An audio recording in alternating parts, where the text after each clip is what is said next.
Assalamualaikum warahmatullahi wabarakatuh.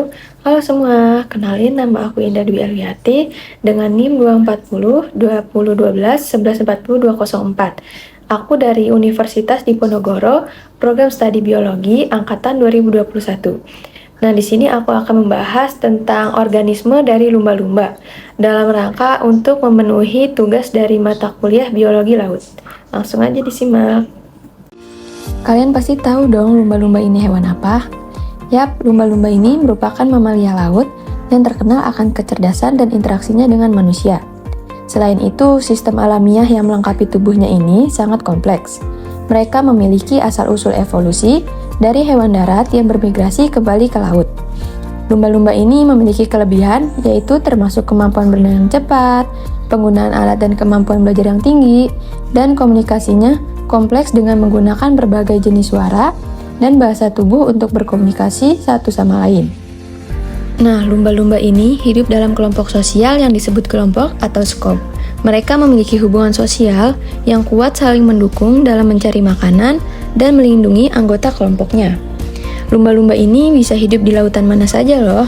Ada yang hidup di laut tropis, di laut kutub, bahkan lumba-lumba ada juga yang tinggal di sungai. Contohnya seperti lumba-lumba Amazon. Nah, lumba-lumba ini bernafas menggunakan paru-paru. Mereka perlu naik ke permukaan untuk bernapas supaya tetap hidup. Lumba-lumba ini bernafas melalui lubang udara yang terletak di atas kepalanya atau yang biasa dikenal dengan blowhole. Nah, selanjutnya, lumba-lumba ini memiliki peran penting dalam berbagai ekosistem loh. Yang pertama, pada ekosistem laut, lumba-lumba memegang peran penting karena kontribusinya yang luas dan signifikan. Sebagai pemangsa utama, mereka berperan dalam mengendalikan populasi hewan mangsa seperti ikan, cumi-cumi, dan udang. Aktivitas pemangsa ini membantu menjaga kesehatan populasi mangsa, mencegah pembiakan berlebihan, dan menjaga keseimbangan ekosistem. Selain itu, lumba-lumba juga memiliki dampak pada struktur komunitas laut dengan mengatur distribusi dan kelimpahan spesies mangsa, yang pada gilirannya mempengaruhi rantai makanan dan keseimbangan ekosistem secara keseluruhan. Kehadiran atau perubahan dalam populasi lumba-lumba dapat menjadikan indikator penting terhadap kesehatan lingkungan laut, memberikan petunjuk tentang adanya masalah seperti polusi atau perubahan iklim. Lumba-lumba juga berperan dalam mempertahankan produktivitas dan keseimbangan ekosistem laut secara keseluruhan. Oleh karena itu, keberadaan dan kesejahteraan lumba-lumba ini sangat penting untuk menjaga kelestarian lingkungan laut. Nah, selanjutnya, lumba-lumba ini memiliki peranan di berbagai ekosistem loh. Contohnya pada ekosistem ekonomi, peranan lumba-lumba ini dapat dilihat dari berbagai sudut pandang, terutama dalam konteks ekowisata dan industri pariwisata, serta dalam pengelolaan sumber daya perikanan. Pada ekowisata dan pariwisata, lumba-lumba ini sering dijadikan daya tarik utama dalam industri ekowisata dan pariwisata di berbagai destinasi laut di seluruh dunia. Kehadiran mereka ini menarik wisatawan yang ingin melihat lumba-lumba dalam habitat alami mereka, seperti di taman laut, danau, atau area konservasi lainnya. Kemudian yang kedua ada pengembangan lokal.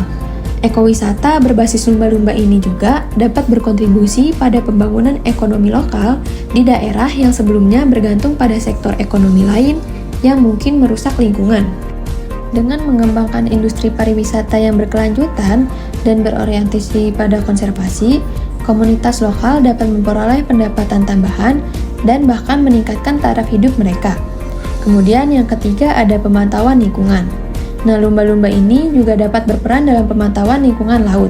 Studi tentang populasi, migrasi, dan kesehatan lumba-lumba ini dapat memberikan informasi berharga tentang kesehatan dan perubahan lingkungan laut, yang pada gilirannya dapat membantu dalam pengelolaan sumber daya alam dan industri perikanan. Dengan demikian, lumba-lumba tidak hanya memiliki nilai ekologis yang penting dalam ekosistem laut, tetapi juga memiliki dampak yang signifikan dalam memperkuat ekonomi lokal melalui industri pariwisata dan memberikan kontribusi pada pemantauan lingkungan. Masih soal perlindungan hewan, ini Indonesia merupakan negara yang masih mengizinkan pertunjukan lumba-lumba, Prabu. Padahal memindahkan lumba-lumba dari habitatnya di laut dan menjadikannya sebagai tontonan, dinilai aktivis perlindungan hewan sebagai bentuk kekejaman terhadap lumba-lumba. Nah, CNN Indonesia menayangkan laporan mendalam tentang nasib lumba-lumba sirkus dan berikut ini adalah bagian pertama tentang kontroversi pentas atraksi lumba-lumba.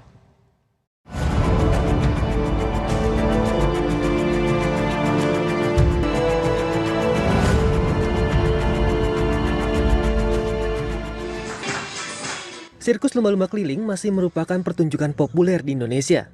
Dengan alasan mengedukasi masyarakat, pengelola sirkus berkelana dari kota ke kota mengadakan pertunjukan. Namun, kalangan pecinta binatang menilai atraksi ini merupakan kekejaman terhadap binatang. Menurut Jakarta Animal Aid Network, Indonesia adalah satu-satunya negara yang masih mengizinkan sirkus keliling.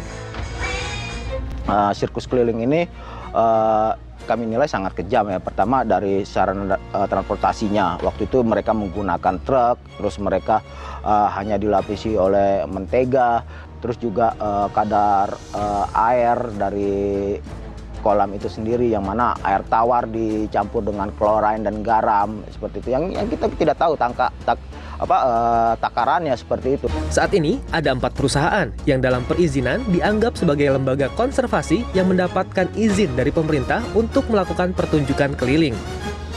Tetapi lembaga pecinta binatang meragukan peraturan ini dibuat demi keselamatan dan kesehatan lumba-lumba.